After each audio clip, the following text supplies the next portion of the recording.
So without further ado, I'd like to introduce Tim Delsole from George Mason University, who is going to be giving us an overview of knowledge-guided machine learning for weather and climate. Tim, take it away. All right, and can you see my cursor? We can. Okay, all right, great. So I will try to give an overview of knowledge-guided machine learning in weather and climate. This is a challenging thing to do since it's a very active topic. Right now, there are at least 4 journals currently having a special theme issue devoted entirely to machine learning applications for weather and climate, including the prestigious Philosophical Transactions of the Royal Society. Moreover, there's an entirely new journal that's been created by Cambridge University Press devoted to applying data science to environmental problems. Some examples of machine learning. Yes. Yeah. Sorry to interrupt. Your screen is black, actually. I saw your screen when you opened your slides, but when you went to full screen, it became black. Okay. Yep. Can see your title across the top, but not your actual slide. How about if I, so there I don't you are. know. Oh, we had it for a second. Okay. There we go. So I assume you can see the borders. Yes. Okay, so I think that's the best we could do. So I'll just go on from here. So this is a list of examples of machine learning applications in weather and climate. They include bias correction, quality control, data assimilation, subgrid scale parameterizations, and post-processing, and so on. And this is a pretty diverse list, so it would be impossible for me to give an overview of all these topics. So I'm going to focus on a few key issues that will come up in the talks that we'll see in the next 2 sessions. When we discuss machine learning predictions, we can't ignore the fact that there already exists forecasts of weather and climate that are very routine and highly developed. And where do these come from? Basically, they come from the laws of physics. We know that nature conserves momentum, mass, and energy. And the laws of physics are such that if you know the initial state of the system, then the laws tell you how that state will evolve into the future. Now, even if you could solve the laws of physics exactly, you could not make a perfect prediction of weather because the systems are chaotic. By chaotic, I mean that small changes in the initial condition can lead to large changes in the prediction. So I can illustrate that with an actual weather forecast. Here I'm showing a forecast starting on January 1st and going out 17 days later. The specific variable and the location doesn't matter. What does matter is the forecast starts with 21 slightly different values of this variable. For the first 3 days, you see the solutions are close to each other. After 7 days, they're diverging. And then after about 2 weeks, you see that the solutions are completely independent. And if I were to show you a global weather map corresponding to these 21 different solutions, they would all look completely different. So this property implies that we cannot predict the specific weather after about 2 weeks. We can predict only the statistics of the weather after about 2 weeks. And so that's something that has to be understood when doing machine learning predictions of weather and climate. Now, the uncertainty due to the initial condition is not the only source of uncertainty when it comes to weather and climate forecasts. Another source comes from how we solve the laws of physics.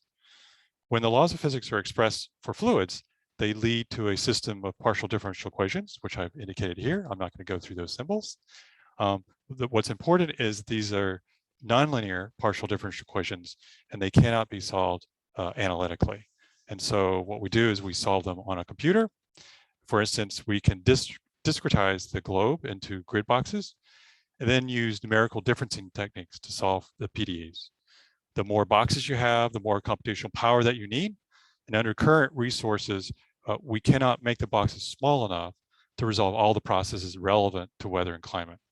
For instance, convection cannot be resolved in a global model with current computers.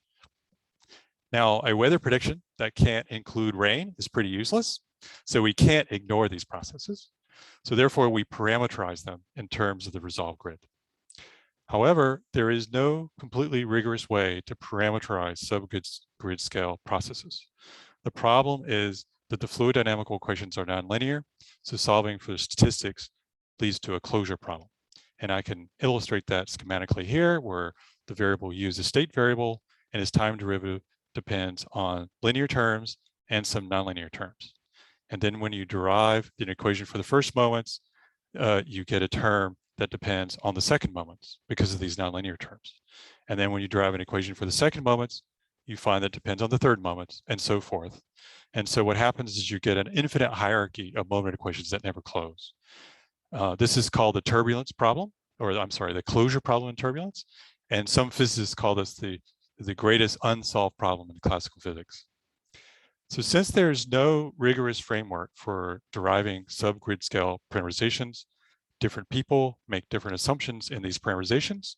So even though we start with the same laws of physics, in the end, we have different models because there are different parameterizations.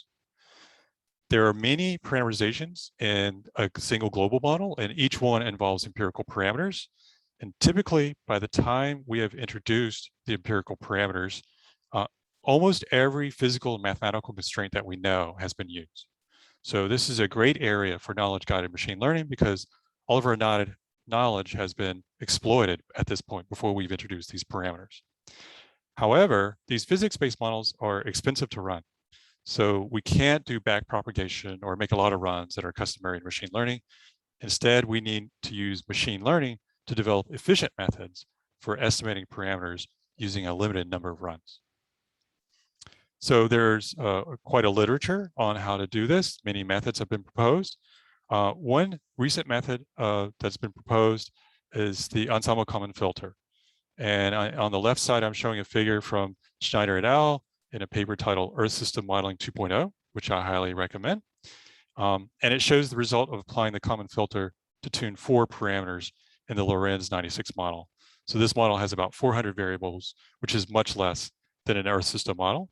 And this is what climate scientists would call a toy model that has the same kind of mathematical properties as an Earth system model, but it's much simpler. And data scientists may call this a sandbox model. And the idea is we start out with initial guesses for the parameters with some guess about the uncertainties that's indicated by the shading. And then with each iteration, the common filter estimates these parameters, and the estimates get closer to the true parameter with each iteration. And recently, we implemented a version of this common filter in NCAR's Earth system model, where we use the machine learning technique to choose features and other parameters in the filter. Now, of course, you could apply machine learning without thinking about physics at all. You could just take data and apply machine learning to make a prediction based on a large data set, as is done in many papers. But we can't ignore the fact that there are forecasts available that are based on physics. And so the question comes, are machine learning predictions competitive with physics-based predictions? There are a lot of papers that look at this, but I would say we're in the early stages of really assessing how good or how bad the two types of forecasts are. And of course, the answer is going to depend on what you look at, your time scale, spatial scale, and so forth. But we do have at least one solid reference point. For the past couple of years, the Bureau of Reclamation has sponsored a year-long real-time forecasting competition focused on the Western United States for predicting temperature and precipitation out to weeks 3, 4, and weeks 5 and 6. Now, you are familiar with weather forecasts. These are typically available up to 5 days, but predicting weeks 3 and 4 is a much harder problem. And as I mentioned, the atmosphere is chaotic, which limits what we can predict. Nevertheless, there is evidence that certain weather statistics can be predicted out to a few weeks. For instance, in July, there was a heat wave in the Pacific Northwest. This was due to what's called a blocking event or a heat dome. And although the onset of this heat wave was not predicted weeks in advance, once it got started, it was predicted to last a couple of weeks, which it did. Other mechanisms that have been identified to give predictability at weeks 3 and 4 include the land surface memory, in which soil moisture anomalies can persist for several weeks, or the stratospheric polar vortex, which can induce changes that last for a few weeks, and some tropical phenomena, such as the Mad-Julian oscillation, which has a time scale around 40 days or so, and can influence weather in North America over those timescales. So when this forecast rodeo competition was run, it turned out that the machine learning models outperformed the physics-based models. And this has happened twice now, and now there's an international competition going on right now by the WMO, the World Meteorological Organization. Now, these competitions are all focused on predictions, which is certainly a legitimate goal, but there's another community that's trying to learn from the machine learning forecasts. In particular, if machine learning can outperform some of these physics-based models, then we would like to understand where that predictability comes from and to use that information to actually improve the physics-based models.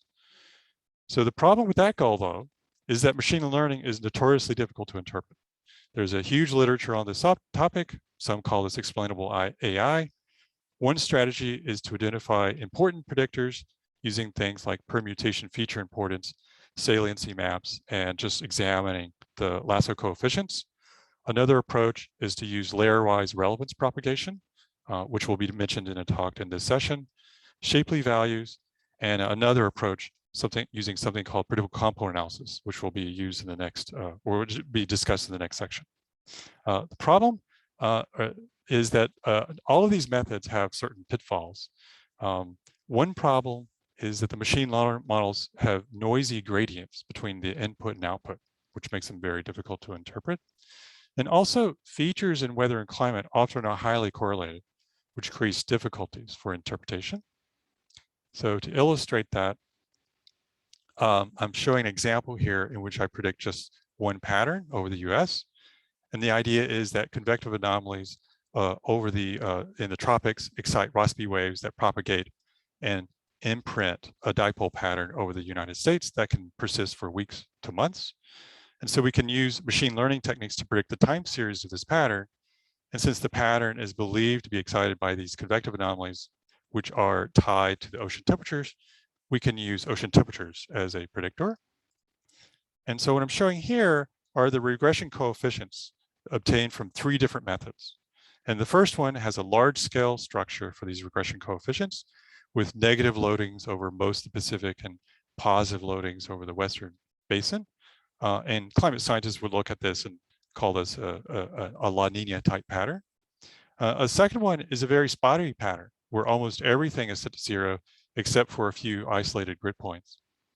And then a third approach gives this very noisy pattern, which I would say is impossible to interpret.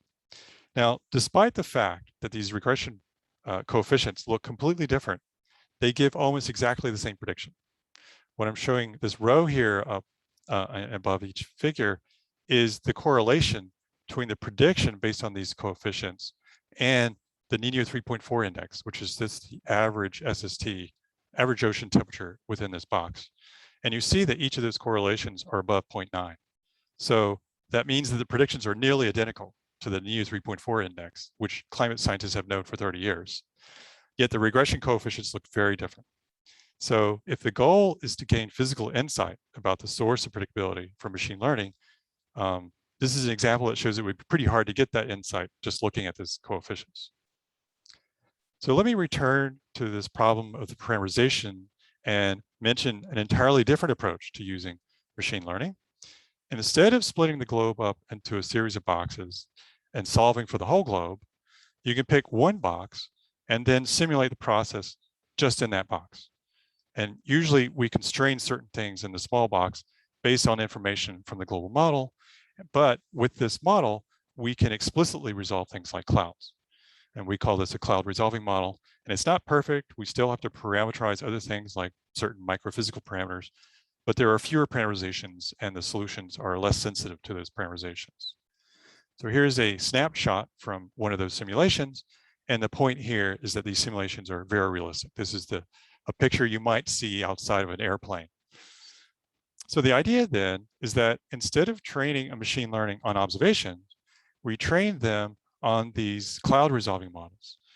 In addition, we could incorporate other physical or mathematical knowledge we have about the process into the machine learning algorithm. And then we can use this to derive an entirely new type of subgrid parameterization, and then put that into a global model and run.